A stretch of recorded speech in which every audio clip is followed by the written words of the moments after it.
Readings of Almighty God's Words. The responsibilities of leaders and workers. The responsibilities of leaders and workers. 2. Let's first review the main content of our fellowship at the last gathering. Last time, you listed the 15 responsibilities of leaders and workers, and mainly fellowshipped on the first 2. The first is leading people to eat and drink of God's words and understand them, and to enter the reality of God's words. The second is to be familiar with the states of each sort of person, and resolve the various difficulties relating to life entry they encounter in their real lives. Based on these 2 items, you dissected the relevant manifestations of false leaders.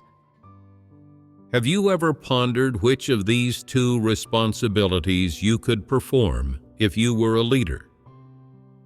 Many people always feel that they have some caliber, intelligence, and a sense of burden, and consequently wish to vie to become leaders, and do not want to be ordinary followers. So, first look at whether you can perform these 2 responsibilities, and which one you are more capable of performing and are able to take on. Let's not talk for now about whether you have the caliber to become a leader, or whether you possess the ability or sense of burden for the task. And first look at if you can perform these 2 responsibilities well. Have you ever pondered this question? Some may say, I don't plan to be a leader, so why should I ponder it? I just need to do my own job well. This question has nothing to do with me. In this lifetime, I never want to be a leader, and I never want to take on the responsibilities of a leader or worker, so I never need to ponder such questions. Is this statement correct? Even if you don't want to be a leader, don't you still need to know how well the person leading you is carrying out these 2 responsibilities? Whether they have fulfilled their responsibilities, whether they have the required caliber, abilities, and sense of burden, and whether they meet these 2 requirements. If you don't understand or can't see through these things, and they lead you into a pit, will you be aware of it? If you just follow them in a confused way and are just a dimwit, if you don't know that they are a false leader, or that they're leading you astray, or where they're leading you, then you will be in danger. Because you don't understand the scope of leaders' and workers' responsibilities, and you lack discernment of false leaders, you will follow them in a confused way, and do whatever they ask you to do, not knowing whether what they fellowship to you is in line with the truth in God's words, or whether it is the reality.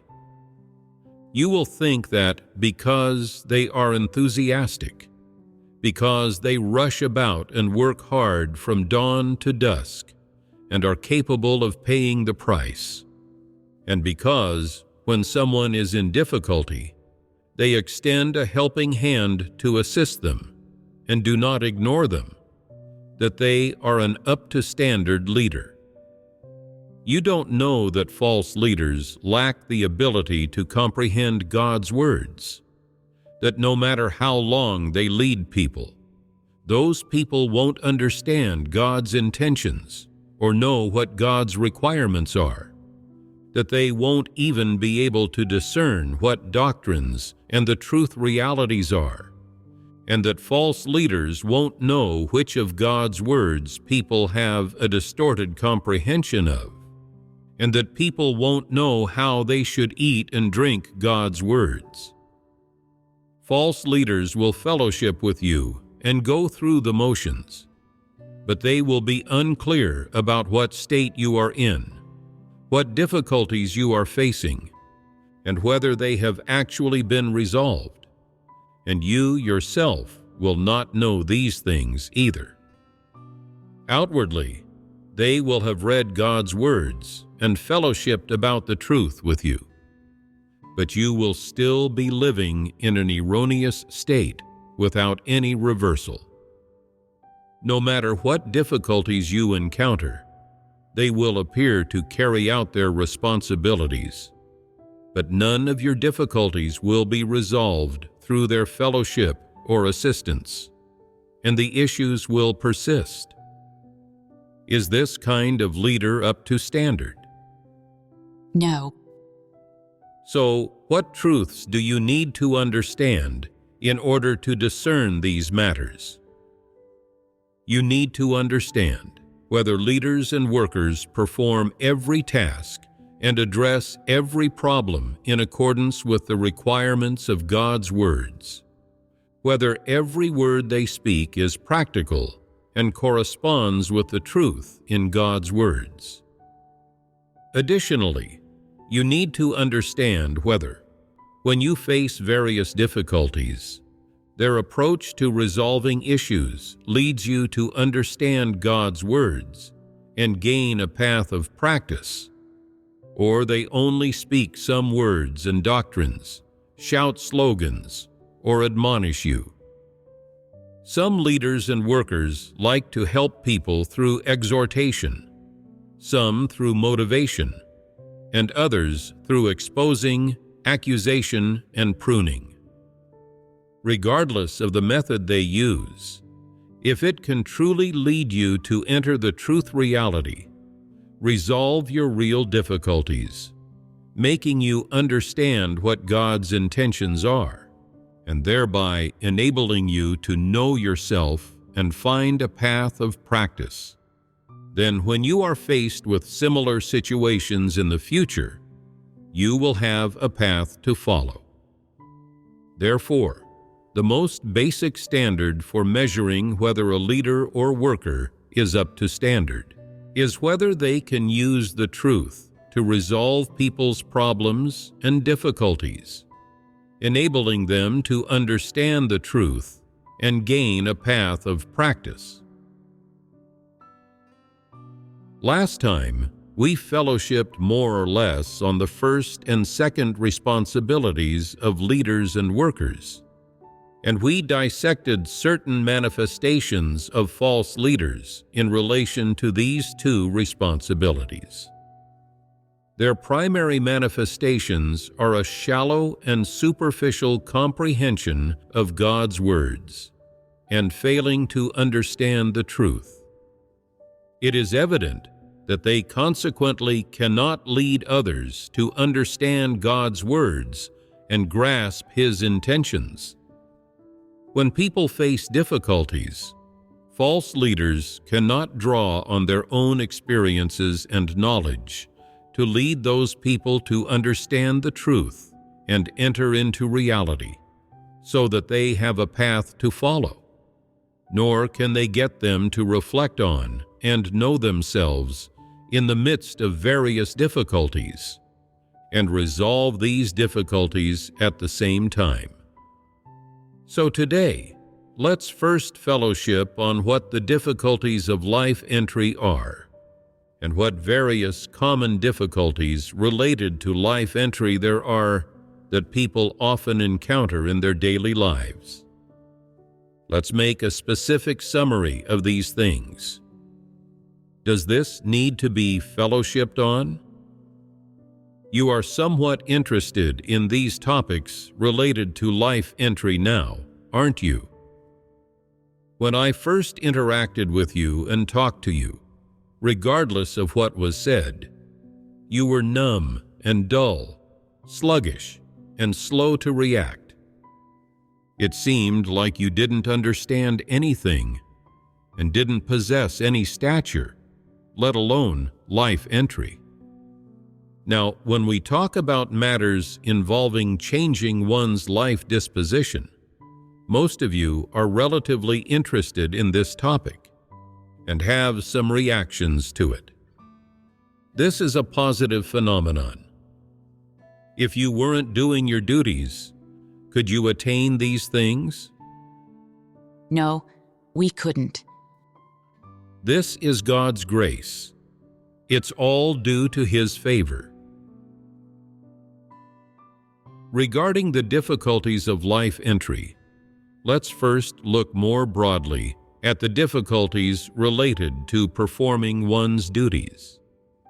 When you face problems in performing your duties that involve practicing the truth, and you cannot handle things according to the principles, is this not a difficulty in life entry? In plain terms, it is the various states, ideas, viewpoints, and certain incorrect ways of thinking that arise when performing one's duties. So, what specific difficulties exist in this regard?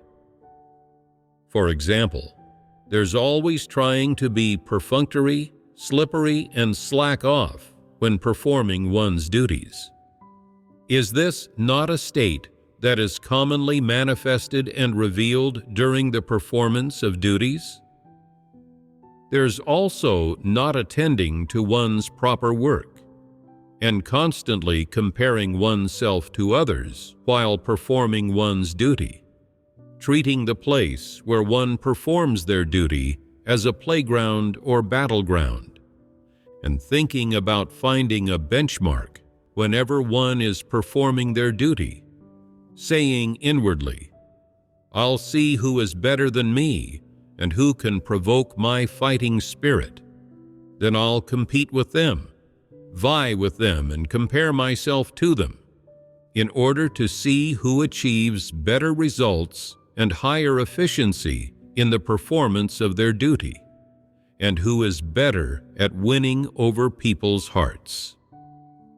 Then there's understanding the principles for performing one's duty, but not wishing to adhere to them, or to act in accordance with the truth in God's words or the requirements of God's house, and always preferring to adulterate the performance of one's duty with personal preferences, saying, "I like to do it this way. I like to do it that way. I am willing to do it this way. I want to do it that way." This is willfulness, always wanting to follow one's own will and acting however one wants according to one's own preferences, turning a deaf ear to all of the requirements of God's house and preferring to stray from the right path. Are these not the real manifestations most people display when performing their duties? Clearly, all of these issues involve difficulties in performing one's duty. Please add to these: Failing to cooperate harmoniously with others when performing one's duty, and always being a law unto oneself. This also counts as a difficulty. Failing to cooperate harmoniously with others when performing one's duty, and always wanting to be a law unto oneself and have the final say. Wanting to humble oneself to seek advice and listen to others' opinions when faced with issues, but being unable to practice this, and feeling uncomfortable when one does try to practice this. This is a problem. Always safeguarding one's own interests when performing a duty, being selfish and vile, and actually knowing how to resolve a problem when it arises, but feeling that it has nothing to do with oneself, fearing taking responsibility if it goes wrong, and consequently, not daring to step forward. Not resolving a problem when one sees it, considering it unrelated to oneself, and ignoring it. This also counts as performing one's duty without loyalty. Regardless of whether or not you are responsible for a task, if you can see through to and resolve a problem, you should perform this responsibility. This is your duty and work that falls to you. If the supervisor can resolve it, you can leave it alone. But if they can't, you should step forward and resolve it. Don't divide issues up based on whose scope of responsibility they fall under. This is disloyalty to God. Anything else? Relying on one's intelligence and gifts to do work while performing one's duty and not seeking the truth. There are many people who are like this. They always think they possess intelligence and caliber, and they are indifferent to everything that befalls them.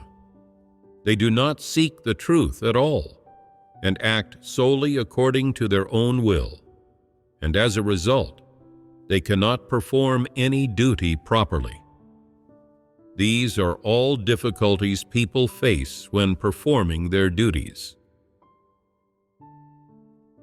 How one treats their prospects and destiny is also a significant issue related to life entry.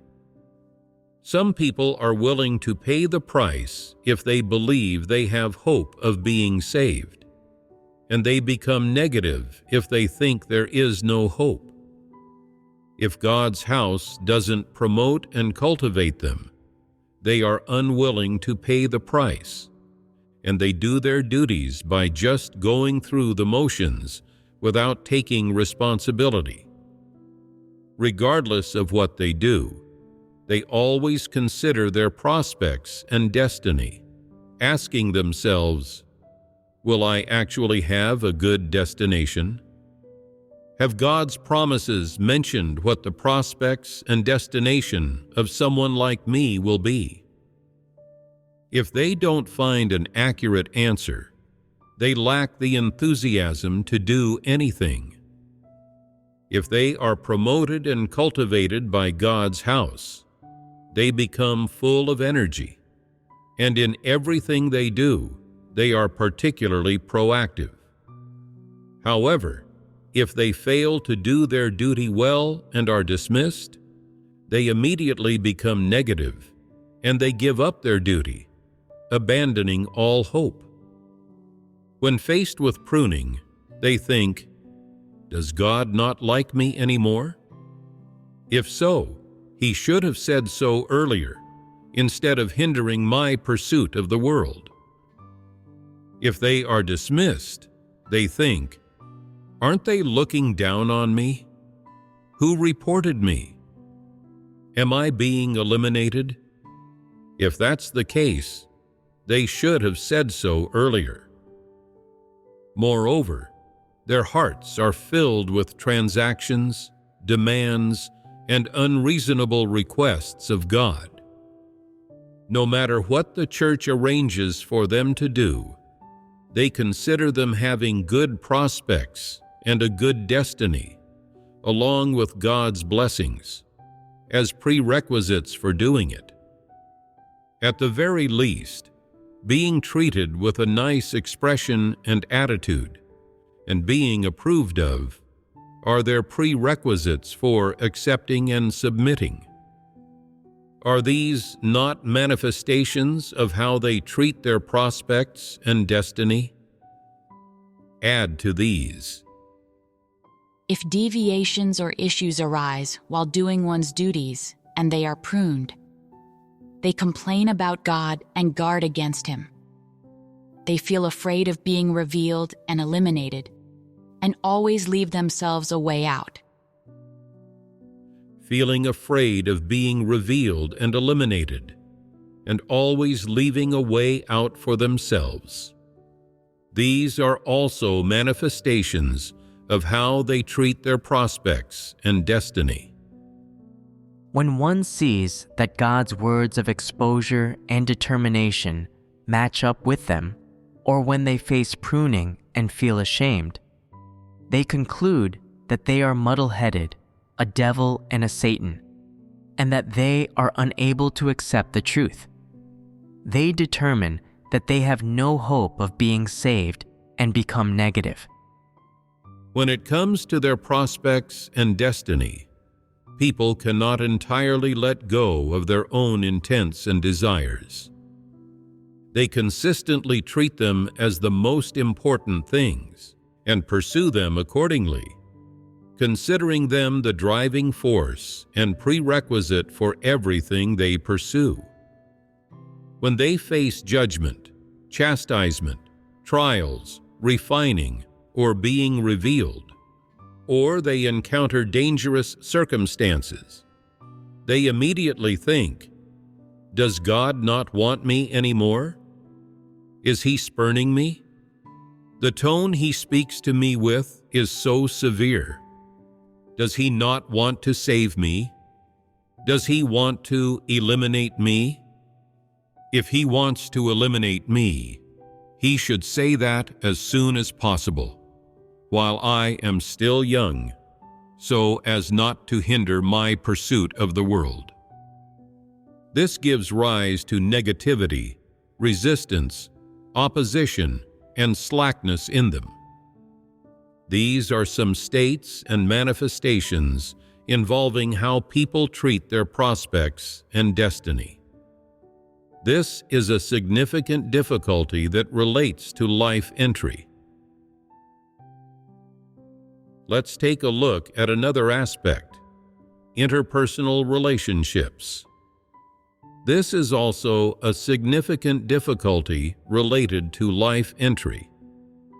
How you treat people you dislike, people whose opinions differ from yours, people who are familiar to you, people who have a familial relationship with you, or who have helped you, and people who always give you prompt warnings and speak true words to you and help you, and whether you can treat each person fairly, plus how you practice when disputes arise with other people, as well as jealousy and conflicts arising among you, and you not being able to interact harmoniously or even cooperate harmoniously in the process of doing your duties. These are some states and manifestations related to interpersonal relationships. Are there any others? Being a people pleaser and not daring to speak up upon discovering another person's problems, for fear of offending them. This is a state that arises when one is afraid to offend others. Also, how one treats leaders and workers, and those with power and status. How you treat leaders and workers, or people with power and status, whether with flattery and sycophancy, or by treating them correctly. This is a specific manifestation of how you deal with those who hold power and influence. These are more or less the difficulties of interpersonal relationships. Let's talk a bit about human feelings. What issues relate to feelings? First is how you evaluate your own family members and how you approach the things they do. The things they do here naturally include when they disrupt and disturb the church's work, when they pass judgment on people behind their backs, when they engage in some of the practices of disbelievers, and so on. Can you approach these things impartially? When it is necessary for you to write an evaluation of your family members, can you do so objectively and impartially, putting your own feelings aside? This relates to how you approach your family members. Furthermore, do you harbor feelings toward those who you get along with or who previously helped you? Are you able to view their actions and comportment in an objective, impartial, and accurate way? If they disrupt and disturb the work of the church, will you be able to promptly report or expose them after you find out about it? Also, do you harbor feelings toward those who are relatively close to you or who share similar interests with you? Do you possess an impartial and objective evaluation, definition, and way of dealing with their actions and behavior? Suppose that these people, who you have a sentimental connection with, are handled by the church according to the principles, and the outcome of this isn't in line with your own notions. How would you approach this? Would you be able to obey?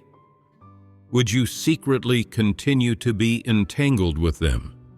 And would you be misled by them, and even incited by them to make excuses for them, justify them, and defend them? Would you come to the aid of and take a bullet for those who have helped you, while disregarding the truth principles and ignoring the interests of God's house? Aren't these various issues to do with feelings? Some people say, don't feelings only relate to relatives and family members? Isn't the scope of feelings just your parents, brothers and sisters, and other family members? No, feelings include a wide scope of people. Forget about impartially evaluating their own family members. Some people aren't even capable of evaluating their good friends and buddies impartially, and they twist the facts when they speak about these people. For example, if their buddy doesn't attend to his proper work and always engages in crooked and wicked practices in his duty, they will describe him as quite playful and say that his humanity is immature and not yet stable. Aren't there feelings within these words? This is speaking words that are laden with feelings. If someone who has no connection to them doesn't attend to their proper work and engages in crooked and wicked practices, they will have harsher things to say about them and may even condemn them. Is this not a manifestation of speaking and acting based on feelings? Are people who live by their feelings impartial? Are they upstanding? What is wrong with people who speak according to their feelings? Why can't they treat others fairly? Why can't they speak based on the truth principles? People who are double-tongued and never base their words on facts are wicked. Not being impartial when one speaks, always speaking according to one's feelings and for one's own sake, and not according to the truth principles, not thinking of the work of God's house, and just protecting one's personal feelings, fame, gain, and status. This is the character of antichrists. This is how antichrists speak. Everything they say is wicked, disturbing, and disruptive. People who live among the preferences and interests of the flesh live among their feelings. People who live by their feelings are those who do not accept or practice the truth at all. Those who speak and act based on their feelings have no truth reality at all. If such people become leaders, they will undoubtedly be false leaders or antichrists. Not only are they incapable of doing real work, they may also engage in various evil deeds. They will definitely be eliminated and punished. Indulging in the comforts of the flesh is also a serious issue. What do you think are some manifestations of indulging in the comforts of the flesh? What examples can you provide from what you've seen in your own experiences? Does enjoying the benefits of status count? Yes. Anything else? Preferring easy tasks to difficult ones when doing one's duties, and always wanting to pick light work. When doing a duty, people always pick light work, work that isn't tiring, and that does not involve braving the elements outdoors. This is picking easy jobs and shirking hard ones, and it is a manifestation of coveting the comforts of the flesh. What else? Always complaining when their duty is a little hard, a little tiring, when it involves paying a price. Being preoccupied with food and clothing and the pleasures of the flesh. These are all manifestations of coveting the comforts of the flesh. When such a person sees that a task is too laborious or risky, they foist it off on someone else. They themselves only do leisurely work, and they make excuses, saying that they are of poor caliber, that they lack workability, and cannot take on this task, when in fact, it is because they covet the comforts of the flesh.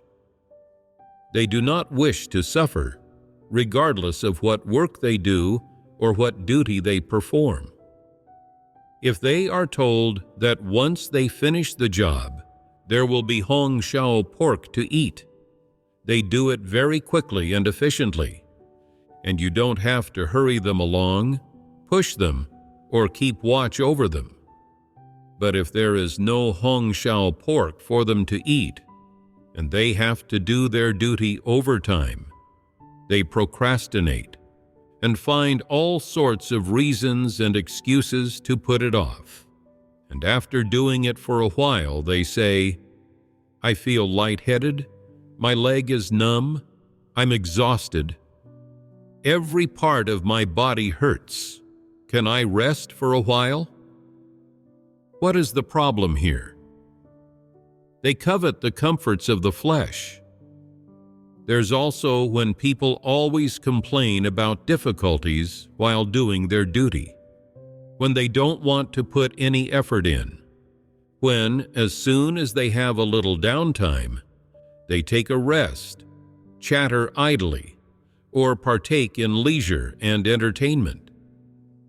And when work picks up and it breaks the rhythm and routine of their lives, they are unhappy and dissatisfied with it.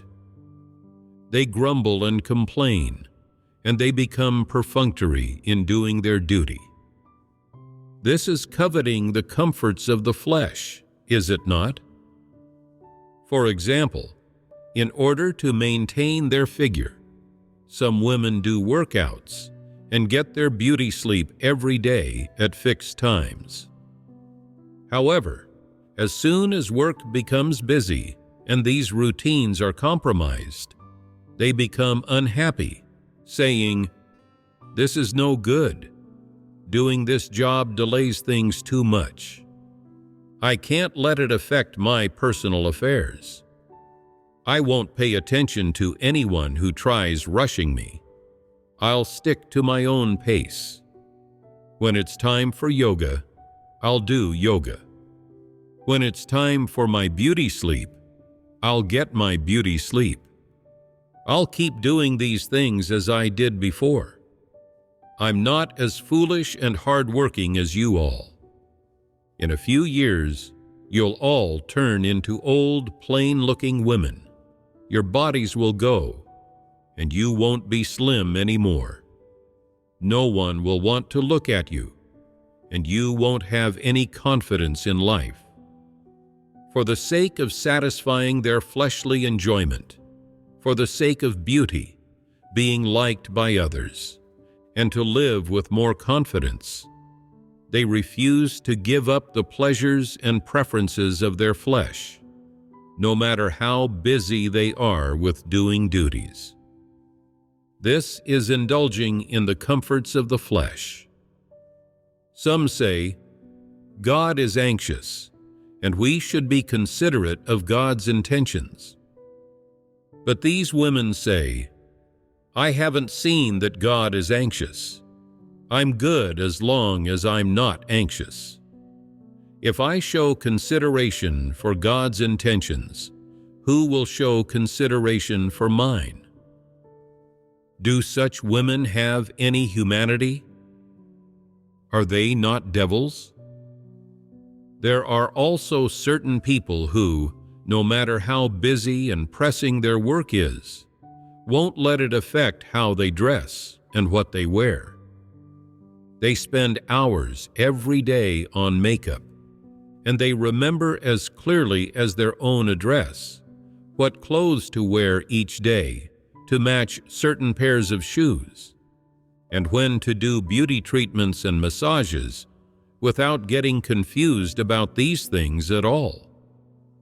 However, when it comes to how much of the truth they understand, what truths they still don't understand or haven't entered into, what things they still handle in a perfunctory manner and without loyalty, what corrupt dispositions they have revealed, and such other issues relating to the truth that involve life entry, they don't know anything about these things at all.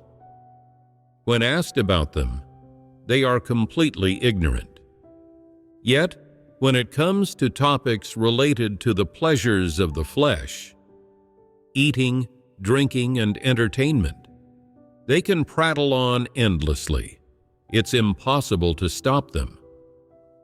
No matter how busy the work of the church is, or how busy their duties are, the routine and normal condition of their lives is never disrupted. They are never careless about any small details of the life of the flesh and control them perfectly, being very strict and serious.